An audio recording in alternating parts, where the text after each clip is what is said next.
of Fort Pulaski began in the aftermath of the War of 1812, when then-President James Madison ordered a new system of coastal fortifications to protect the United States from foreign invasion. It is part of what became known as the third-tier fort system, of which nearly 30 of these forts were built along the east coast and Gulf of Mexico of the United States starting in 1816. Construction of Fort Pulaski began on Cockspur Island along the Savannah River between Savannah and Tybee Island in 1829 and would continue for 18 years until 1847 under the direction of General Babcock and Second Lieutenant Robert E. Lee, a recent graduate of West Point.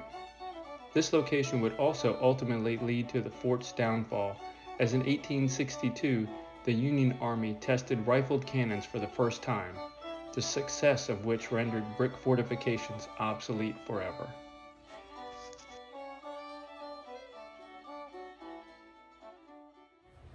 Okay guys, well, welcome to this impromptu episode of Get Out and Explore with John. Just driving down the road here, coming back from Tybee Island, and there's a sign for Fort Pulaski here, so I gotta go check this out because I always love going and checking out old masonry military forts. So this one here is Fort Pulaski. Let's go check it out and see what's inside. Upon your arrival at Fort Pulaski, you will be greeted by a nice looking welcome center next to the parking lot. Unfortunately, when I arrived, it was closed for the day, but I'm sure that there are some really neat displays and artifacts inside and some really cool information about Fort Pulaski. I'm also told that it has a theater with a short movie about the history of Fort Pulaski and a display timeline that shows information about the area that dates back to the 1700s.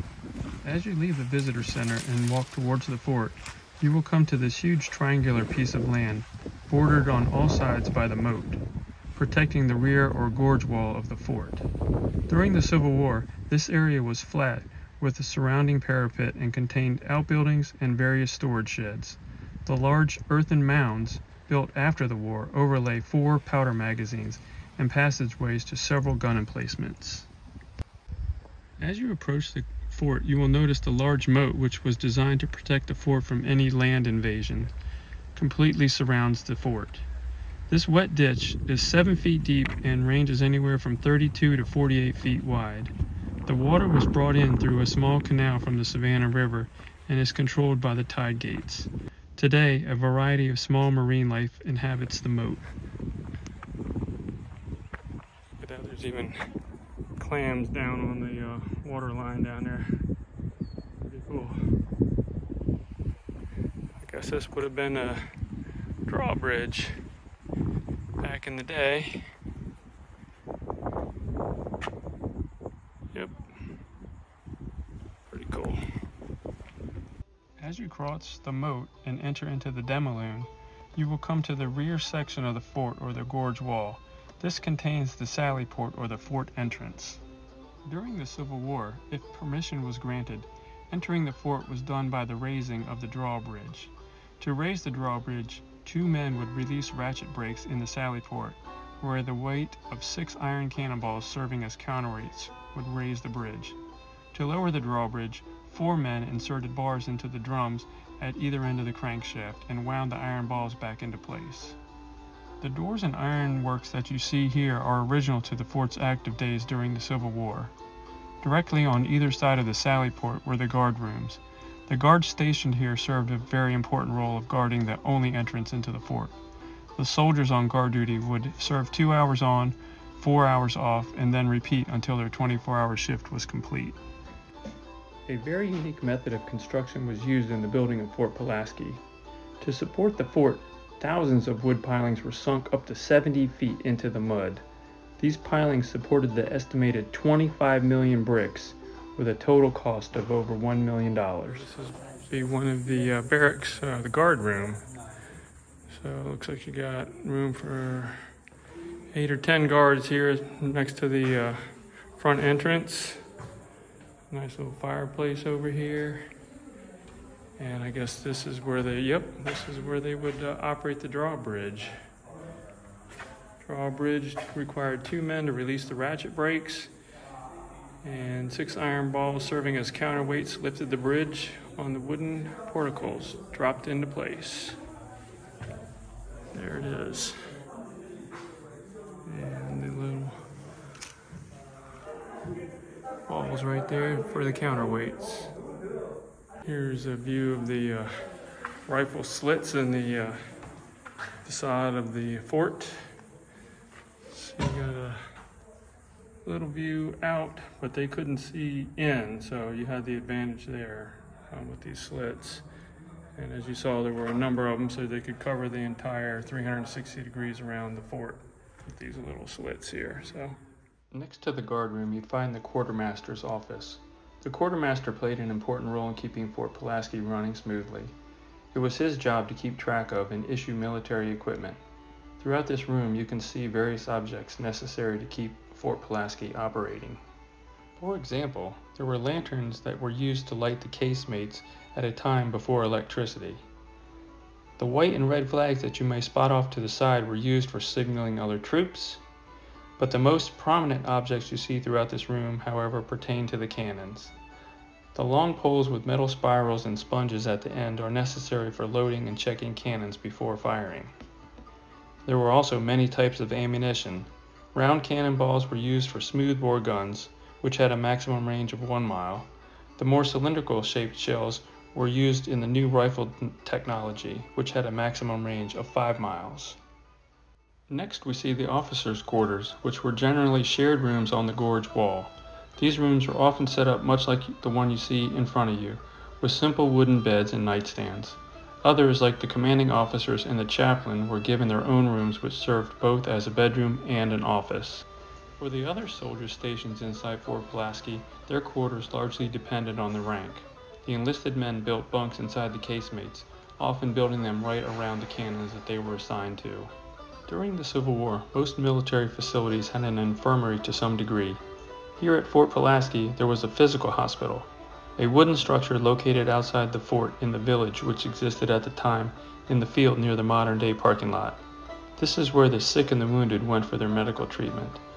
The hospital building, like other buildings, were destroyed in a hurricane in the 1880s, so the room in front of you has been set up as a general infirmary to show the importance of medical knowledge during the Civil War.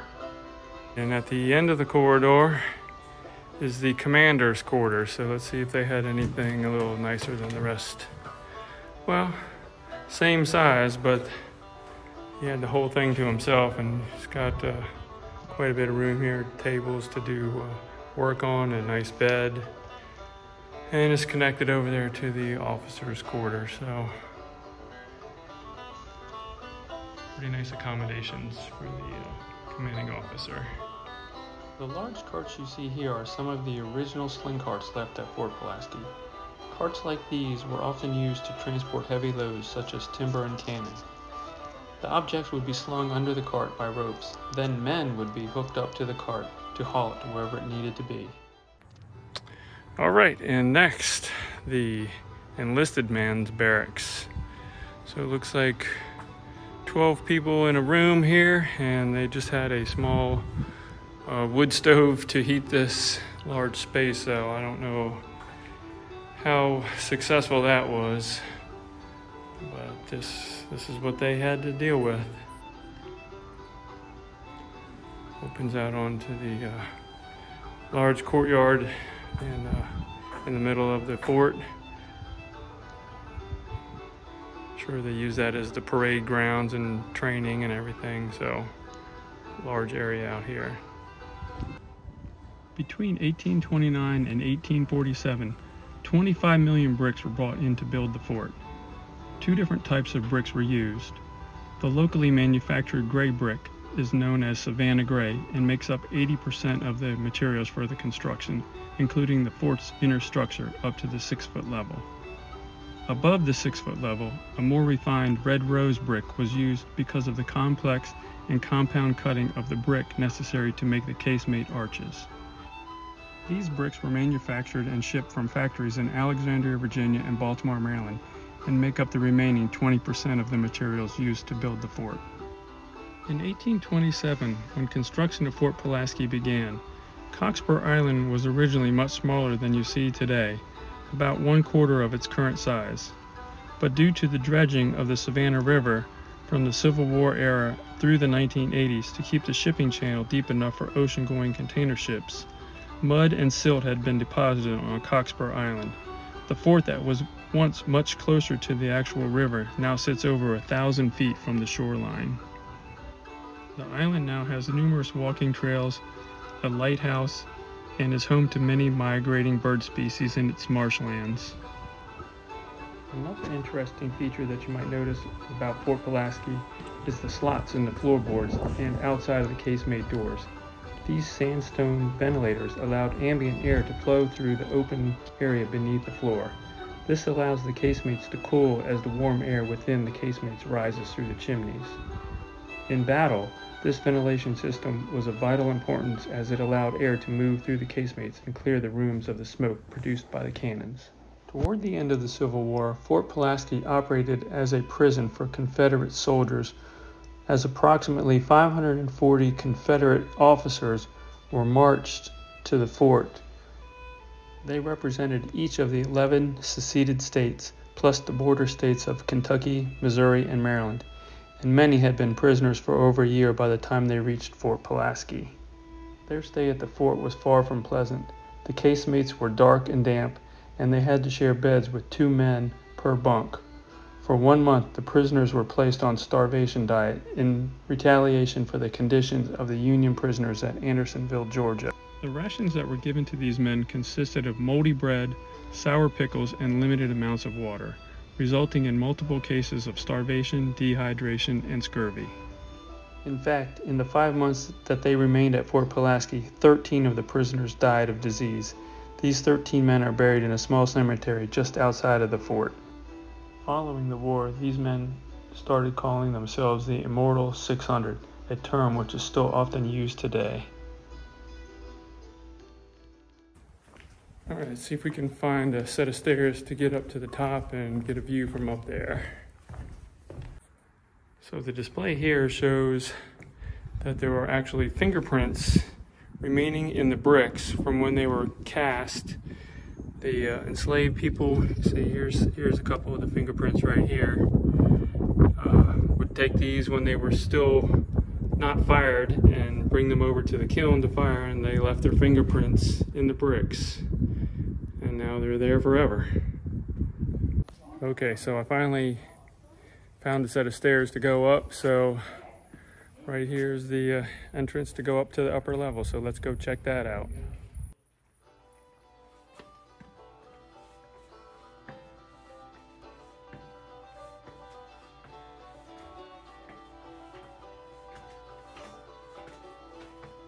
Though the construction of the fort finished in 1847, by the end of 1860 it had not yet been fully garrisoned, as it had not received its full complement of armament. As it turned out, before the United States troops could occupy the fort, they had to conquer it. After completion in 1847, Fort Pulaski was under control of caretakers until 1860, when South Carolina seceded from the Union. That set in motion the events that would lead to Civil War. It was at that point that Georgia Governor Joe Brown ordered Fort Pulaski to be taken by his state and sent a steamship carrying 110 men down the Savannah River to seize the fort. When Georgia seceded in February of 1861 and joined the Confederate States, it was then that the Confederate troops moved in and occupied the fort.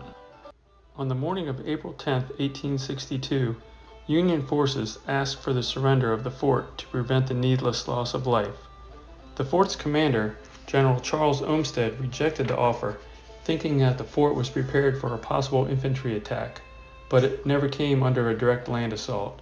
Instead, the Union forces, using 36 guns stationed at Tybee Island, including a new type of cannon with a rifled barrel, which could be fired more accurately and much further than the heavier smoothbore cannonballs. These spinning projectiles bored through the masonry walls with alarming effect. Just 30 hours after the assault began, the southeast corner of the fort had been breached. It was then, with shells passing dangerously close to the fort's main powder magazine, that Olmsted reluctantly surrendered the fort to prevent it from being completely blown to pieces. And this might be see some of the destruction they were talking about here, where the fort was damaged from the cannon fire over on Tybee Island. And there's the moat on the top. Within 6 weeks of the Confederate surrender, Union forces had repaired the fort, and all shipping into and out of Savannah ceased. The loss of Savannah as a viable Confederate port crippled its war effort, making the fall of Fort Pulaski one of the pivotal turning points to ending the American Civil War. One more walk across here to the metal railing up there. That's going to be the stairs to get down off of the upper level here. But you can see all of the metal rings and concrete emplacements here. Obviously, every one of these had a cannon of some size. So it looks like there's different ones over here, so had different size cannons up here, just depending on what they were shooting at and how far away it was. So quite interesting. Here's another area where the fort looks like it was damaged. The bombardment we were talking about earlier. Give you one more view over here, and then I gotta get down.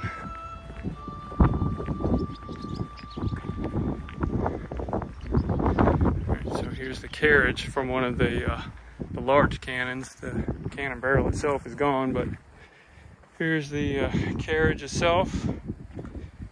And again, more damage from the bombardment. And once again, there's the moat down below. I got to get out of here. They're getting ready to close. I don't want to get locked in, so I'm heading down right now to exit the fort. Pretty cool fort, though. Glad I stopped by and checked it out. By the 20th century, Fort Pulaski had fallen into disrepair. In an effort to save the old fort, the War Department declared it a national monument in 1924. Today, the fort serves not only as a memorial to the valor and dedication of those connected with its construction, bombardment, and defense, but in a larger sense, as a history lesson on the elusiveness of invincibility. And here we are back on to the parade field.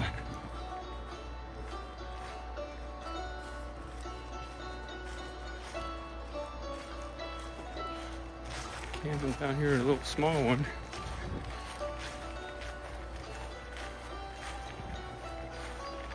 See if it says anything about this. No sign, so if anybody knows what that little cannon is, I'm gonna drop something down in the comments below and let everybody know what that is.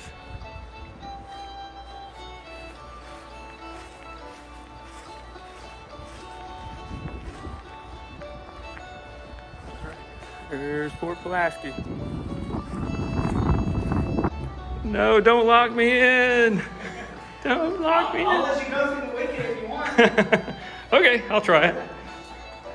All right. Thank you. Have a good evening. Of course, you too. I made it. I'm free.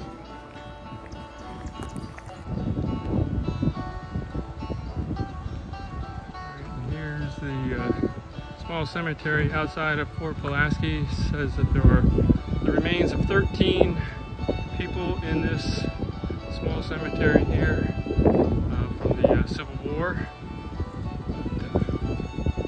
There were others that they moved after the Civil War ended, so this is the last small cemetery here in Fort Pulaski.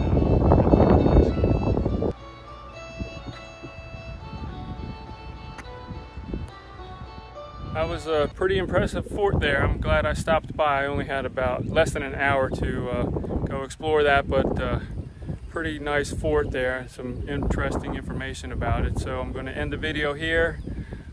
It's appropriate that I am actually standing in the middle of the cemetery here, which is the end for some of the Confederate soldiers during the Civil War, and this is going to be the end of the video for me today. So hopefully you liked the little quick tour of Fort Pulaski, Georgia, and if so, consider giving me a thumbs up, subscribing to the channel. If you have anything you want to add, please do so down in the comments below. And until next time, like I always say, you never know what you're going to see when you get out and explore with John.